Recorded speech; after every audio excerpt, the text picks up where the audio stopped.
Basic training number 1. Alan Turing honored on banknote.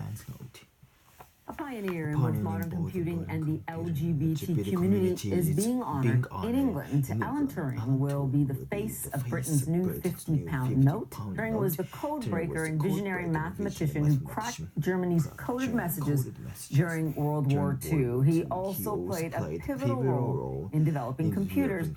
He was also convicted under Victorian homophobic laws, which eventually led him to commit suicide. The governor of the Bank of England called Turing a giant on whose shoulders so many now stand. The new notes will appear by the end of 2021. Basic training number 2.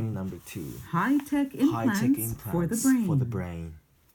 SpaceX founder Elon Musk's latest vision for the future is a way to merge your brain with artificial intelligence. Musk has co-founded Neuralink, a startup which aims to implant a device in the brain that would communicate with an iPhone app and computers as well. Musk says the device could be used to improve memory, repair motor function, or just help people with cognitive defects. He says the trials could begin by the end of next year. Critics are warning about the risks of business enterprises gaining access to brain data. CNN News Digest. Number 1. Privacy concerns about FaceApp. Looking younger, maybe even happier, maybe even older, because of FaceApp, which uses artificial intelligence to transform pictures of faces. But there are concerns about privacy. At first, there were fears FaceApp could harvest all of the user's photos. That's actually been knocked down, but it can do what it wants with your selfie. And some people are bothered by that because the company is based in Mother Russia. Number 2. New European Commission President. The European Commission is getting a new leader. Germany's outgoing defense minister is to be its next president. Ursula von der Leyen is the first woman to win the post after receiving European Parliament support to succeed Jean-Claude Juncker. Now, von der Leyen was confirmed by just 9 votes. Number 3. First Fortnite World Cup held.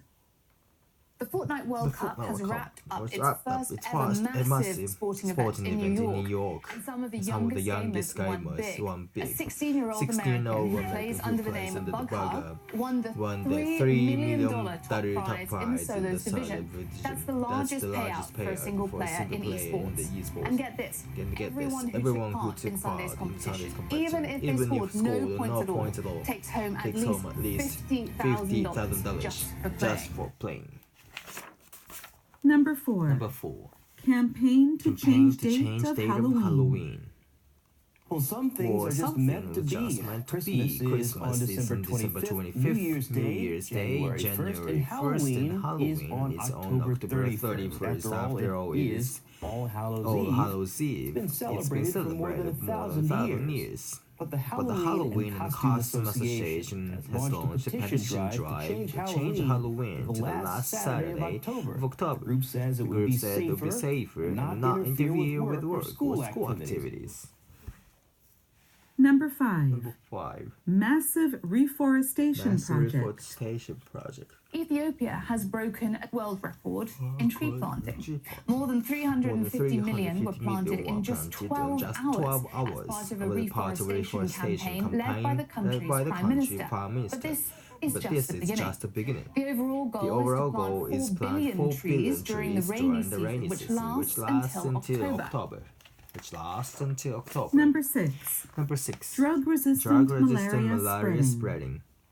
Drug-resistant strains of malaria are spreading across Southeast Asia, raising fears of a potential global health emergency. 2 new studies have found the failure rate for the top 2 drugs used to treat Asian malaria skyrocketing across Thailand, Cambodia, Laos, and Vietnam. Researchers are urging countries to adopt alternative treatments. Nearly 500,000 people around the world die of malaria each year. It is transmitted by mosquitoes. CNN English Express special feature presenting a selection of handy expressions for meetings and other business settings. Let's listen to how the expression. All this week, we are looking at how artificial intelligence and robotics are changing the way people live in Japan, especially as the population rapidly ages. In this edition of Innovate Japan, students will Ripley takes a class in virtual reality with some tech-savvy seniors. If we're being honest here, I'm a little confused. Okay, a lot confused. These people are old enough to be my grandparents. And they're teaching me about virtual reality. I'm at the University of Tokyo, learning how to shoot and edit 360-degree video. The kind of video that plays in these kind of silly-looking VR headsets.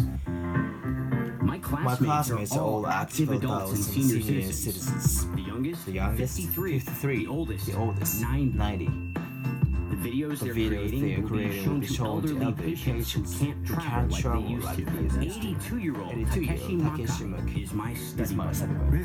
This is a 360-degree camera. You travel with this? I already traveled to Hawaii with this. When I showed the picture to my friends, they were so surprised. What did they say? Unbelievable. So how will this change life for seniors? Most of the senior people cannot move travel, right? So this lets them. In his previous job as a therapist, Kenta Toshima started using virtual reality to help Japan's aging population find job and motivation. Those who have lived for 80, 90 years, there are so many things they haven't personally experienced. Using this device takes them to a different place right before their eyes. They were extremely excited. I saw people stand up who don't normally stand up, then start walking. It was so shocking. One of my favorite parts was when you were pushing the fellow around in a wheelchair and you had the little segways on your feet. It seemed like that really brought you a lot of joy. I'm sure it's fun for him, but I might be enjoying it the most. Toshima has teamed up with University of Tokyo assistant professor Dr. Atsushi Hiyama, whose research is focused on applying technology to support Japan's hyper-aged society. Even if our physical condition gets lower by use of virtual reality and internet connection, we can travel around in a virtual way, and we can still work and contribute to society. We're going to fulfill the repeated promises of Parliament to the people and come out of the EU on October the 31st. No ifs or buts. Fighting words from the new Prime Minister. Made out his vision for the UK with the usual oratorical flourish. The doubters, the doomsters, the gloomsters, they are going to get it wrong again.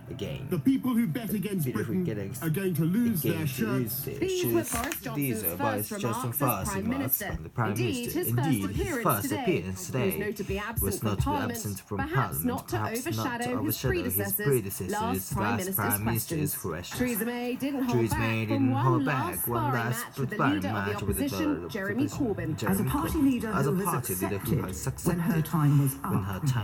Perhaps the time is now for him to do the same.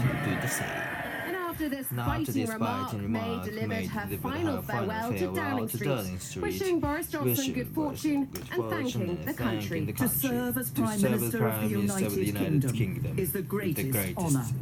Failing to deliver Brexit will ultimately be Theresa May's legacy, one that saw her heading to Buckingham Palace to tender her resignation far sooner than she might have wanted.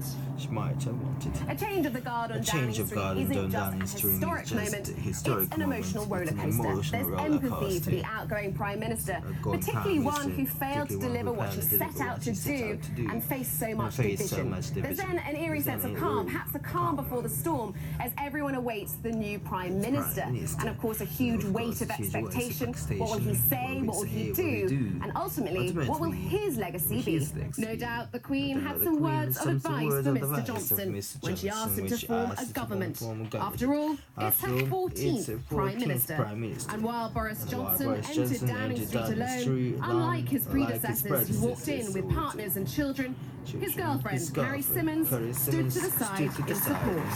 We in this government will work flat out to give this country the leadership it deserves. And that work begins now. And he was quick to appoint a new crack team. Sajid Javid takes the top role of finance minister, becoming the first agent to hold that position. He bid for the leadership role against Boris Johnson, as did Dominic Raab, staunch Brexiteer and new foreign secretary and deputy prime minister. Completing the top team is another Brexiteer, Priti Patel for home secretary. All change at the top, but potentially no change when it comes to division in Parliament. And the EU stance that it will not reopen the withdrawal agreement. Yet this Johnson-led government believes it can succeed where Theresa May's failed. Anna Stewart, CNN, London. It used to be a nursery school for the children of Chernobyl. Now it's one of the morbid attractions for the tourist hordes exploring this nuclear exclusion zone. They're beeping radiation alarms, part of the creepy experience. This entire area was evacuated back in 1986 after the then Soviet Union acknowledged the catastrophic release of radiation from Chernobyl reactor number 4. It's also the dramatic backdrop to the recent HBO drama, which paints a terrifying picture of the Soviet regime denial, leaving its own citizens in harm's way. Chernobyl, the miniseries, has been viewed so widely. It's credited with raising global awareness of the dangers of our nuclear aim. Well, I liked about how real it was and how intense it was. It like kept in suspense, and then you realize it's actually it all happened in real life. And then after the show, I was watching a lot of documentaries, wanted to find out more about this, and I found out that there's tours there, and then you can come over. You're not worried about radiation? The way I understand is the risk of being here one day is like same as smoking 3 cigarettes, and I'm a non-smoker. Tour operators say visitor numbers are expected to double this year as caution towards Chernobyl turns to curiosity. Walking through this nuclear ghost town, you get a strong sense of the catastrophic dangers of nuclear power. I mean, how could you avoid it? But there's something much broader too, an idea that Chernobyl is a warning from the past about what can happen when governments try to hide the truth, and how even innocent people can be sacrificed to protect those in power. For some Chernobyl visitors like Ed from Texas, it's a message still relevant today. I think it symbolizes a very strong need for not prevaricating about information, not lying about information, but being forthright. And a lot could have happened differently had the line not taken place. Chernobyl is the ultimate consequence, isn't it? What happens when governments fail to acknowledge reality, the truth? Exactly. But there are concerns, the horrors portrayed so graphically in the HBO series, especially of the so-called liquidators sacrificed to clean up the radioactive mess, are being trivialized by Chernobyl's tourism boom. But perhaps a few tasteless selfies are a low price to pay for relearning the terrible lessons of the world's worst nuclear disasters. Matthew Chance, CNN, inside the Chernobyl exclusion zone. CNN newsmakers today, looking at the expanding field of plant-based and lab-grown alternatives to animal meat. In the United States, the burger has been both celebrated as an American favorite, but also denigrated as unhealthy. Americans eat nearly 60 pounds of beef per year, which stacks a couple hundred hamburgers. The rise of new generation of meat is predicted to change not only the beef industry itself, but also the entire global food production system. Take a look at these 3 burgers over here. Only one of them is actually made from beef. The other two from plant protein. I've come to the Beyond Meat headquarters in El Segundo, California, to see the substance and the science behind this movement. We have to solve this problem issue if we're going to have a stable planet, if we're going to have a healthy population. The growing beef with beef, especially factory farming, is partly because it's severely damaging to the environment. According to the UN, beef alone is responsible for 41% of livestock greenhouse gas emissions, such as methane and nitrous oxide. Those livestock emissions make up 14.5% of total global emissions. In Redwood City, California, Impossible Foods is another U.S. company at the forefront of the plant-based meat revolution. Our mission is very simple. It's to completely replace animals as a food technology by 2035 globally. People are not wedded to the idea that meat has to come from animals. They're very wedded to the idea that they gotta have meat. But is the Impossible Burger good for you? Nutritionist and CNN Health and Nutrition contributor Lisa Dreher analyzed three types of burgers: beef, Impossible, and beyond. There is no doubt that by eating less meat and focusing more on a plant-based diet, you can improve your health and you can contribute to the healthfulness of the planet. Dreher also found plant-based meat to be higher in sodium, with the Impossible Burger containing 370 milligrams of sodium, the Beyond Burger 390 milligrams. A pre-made beef patty has 65 to 75 milligrams of sodium depending on the brand. So, if you're eating these burgers solely for their health value, then you may want to reconsider. Jan Dukevich, a Johns Hopkins University fellow, has perhaps a more optimistic view. We caught up with him in Mexico City, where he's researching animal farming. There's a shift change in mainstream opinion about everything from animal ethics and animal welfare to acknowledgement that we're facing a number of major environmental crises, including the climate change crisis. If you're talking about cellular agriculture, that is to say clean meat or cell-based meat, here we're talking about a very real disruption of the food system as we know it. They're saying we can get something like meat without the animal. CNN English Express press conference report with excerpts from a recent Tokyo press conference at which director Quentin Tarantino and actor Leonardo DiCaprio spoke about their work on the film Once Upon a Time in Hollywood. What kinds of things did you discuss with Quentin about Rick as you were preparing to play that role?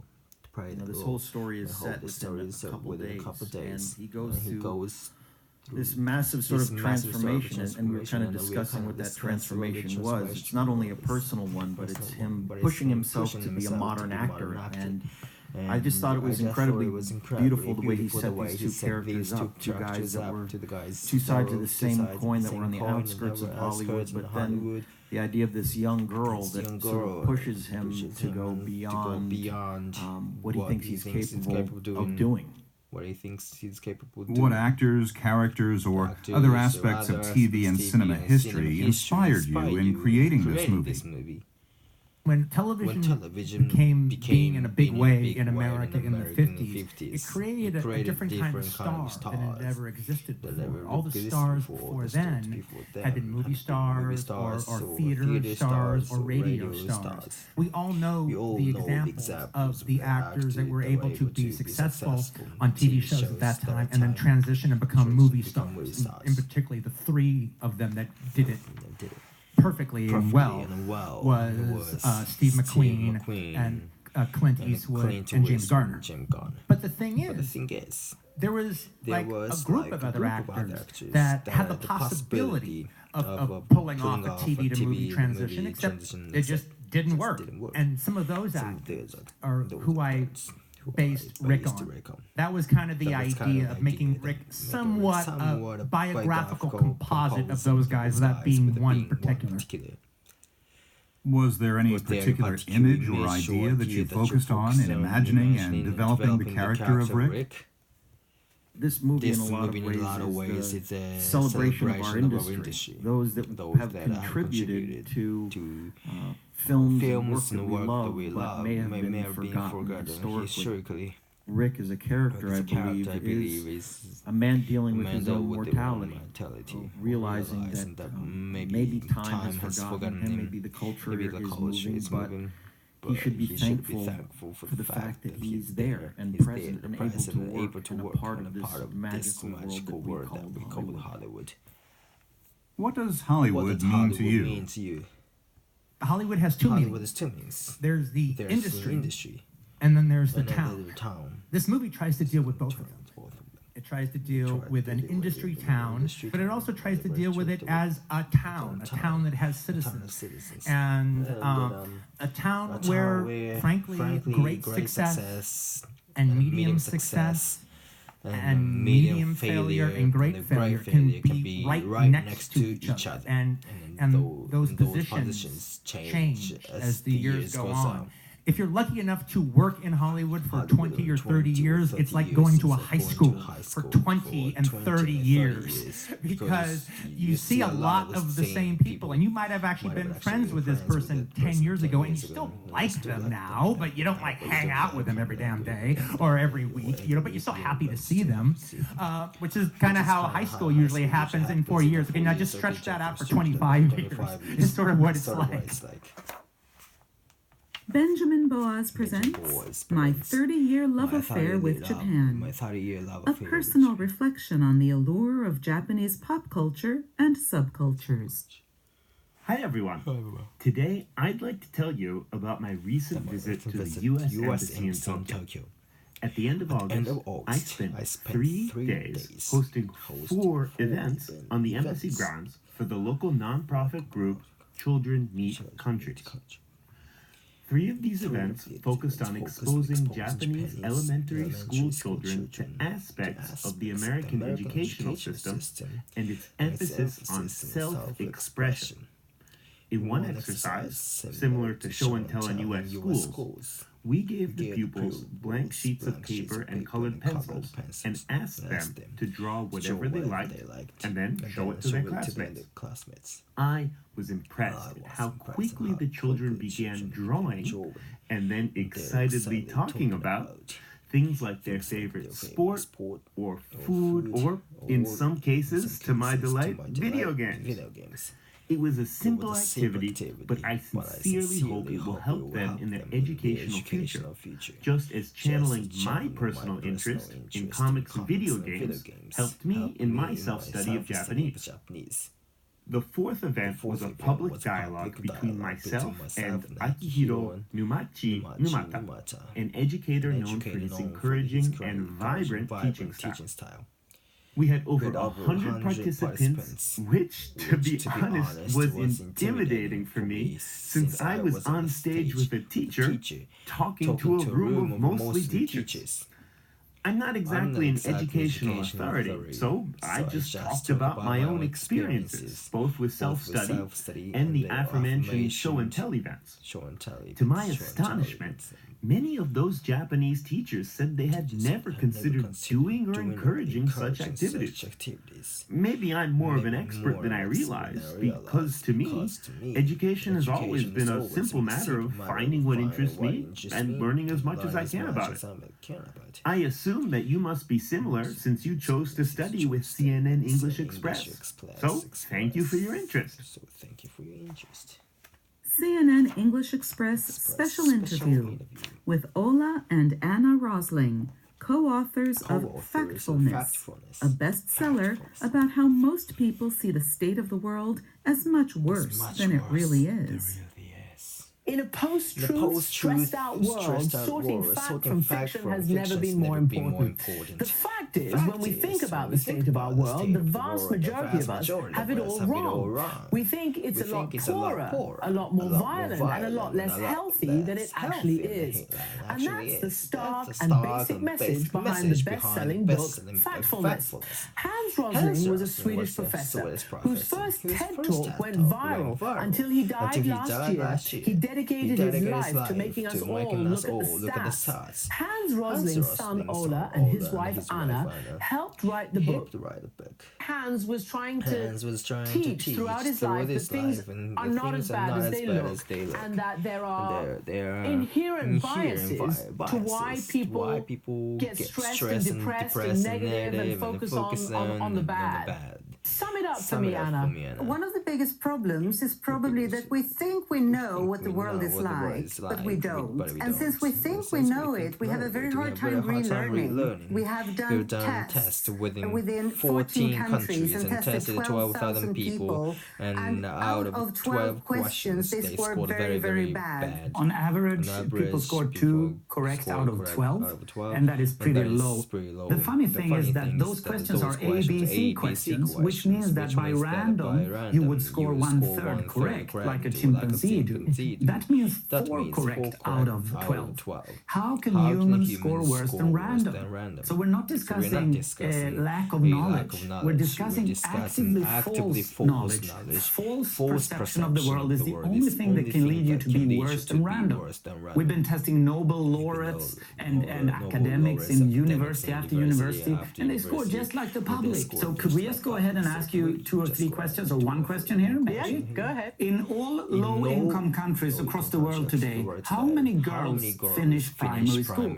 Is it A, 20%, B, 50%, or C, 60%? I'm going to go for C. Oh, maybe because, we are supposed to pick the best answer. Yeah, it's actually correct. 60% of girls go to school in the worst off countries. The low-income countries, people believe it's 75 or 60% of humanity. It's not. It's only 9% of humans live in so-called low-income countries. But even in those worst off countries, 60% of girls finish primary school.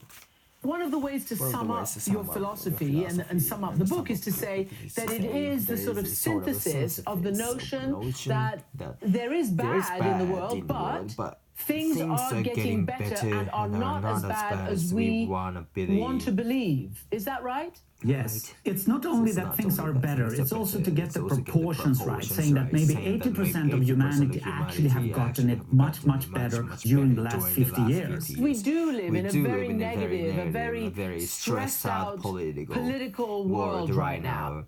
How does this empower people?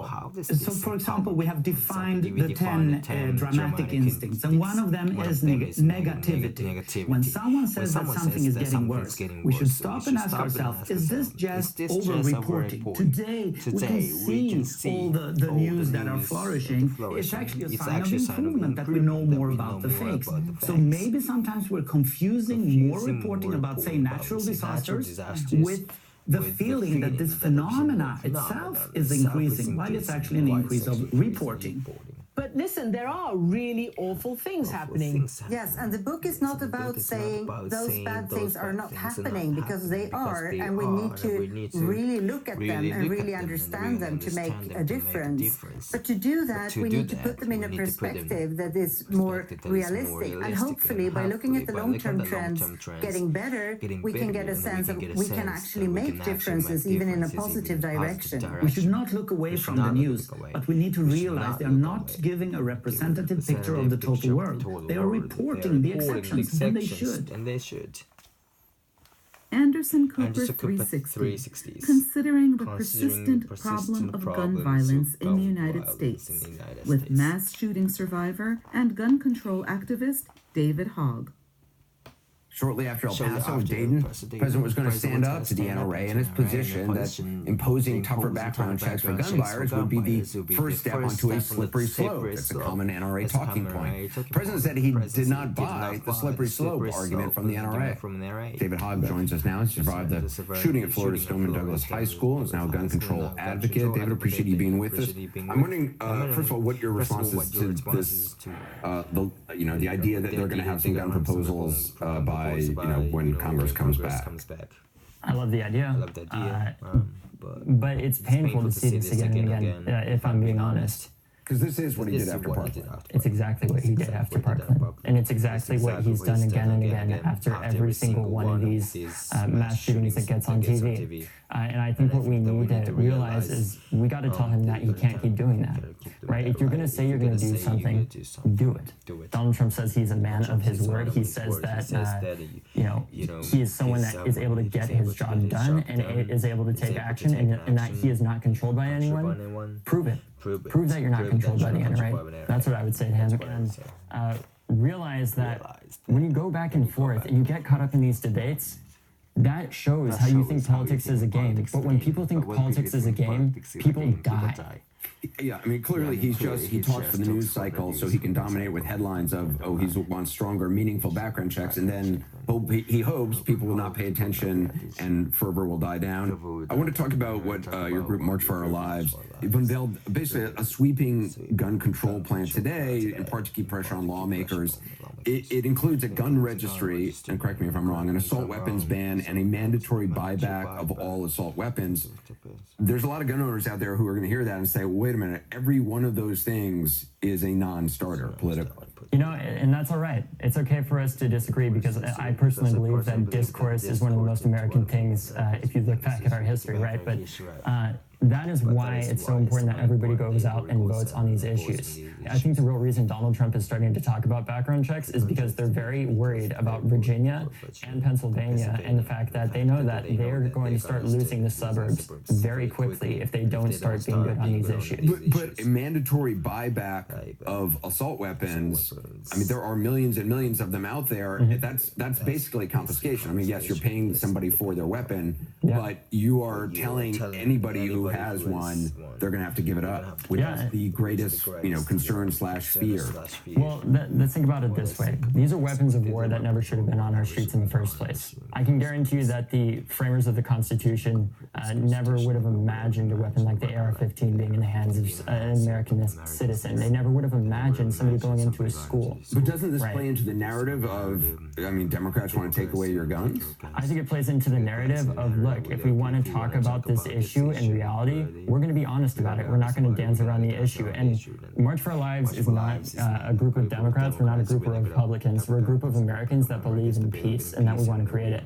And, even though that may be a non-starter for some people, that's okay, because this plan talks about many other things as well. And if this plan ends up in Congress and they say, a gun registry is a non-starter, or the assault weapons ban and a mandatory buyback program are non-starters, okay, maybe we start talking about reclassifying them as Class 3 firearms and making sure that you have to have the right permitting in place where you can still go and use them, but people aren't going to have nearly as easy accessibility to them to go and commit mass shootings as they are currently. So this is setting the bar high, and let's have a discussion. Yeah, let's have a discussion. And that's what I would say to Donald Trump. If you want to have a discussion about peace and how Americans can come together and not only talk about mass shootings, but talk about the reality of gun violence in the United States today and the stories that are not on TV, and the fact that 2/3 of gun deaths happen in rural and suburban areas that are predominantly gun suicides. Let's talk about that. Let's have an actual conversation about mental health where it's not continuously stigmatized. Let's have a conversation about why in the United States and almost every community it is easier to access a gun to end your own pain than it is to go and access an affordable, quality therapist. And for those that want to really see this plan, I would encourage you to go to marchforourlives.com. We talk about all of these things. If you disagree, that's okay, but at least you know what we're talking about. David Hogg, appreciate it. Thank you. Thank you. But at least, you know what we are talking about. But at least you should know what we're talking about. That's what I would say but yeah, right, that's what I would say to Josh. That's what I would say to him. That's what I would say to him. But that when you go back and forth, that when you go back and forth, you get caught up in the three debates. That shows how you think politics is a game. That shows how you think politics is a game. But when people think politics is a game, people die.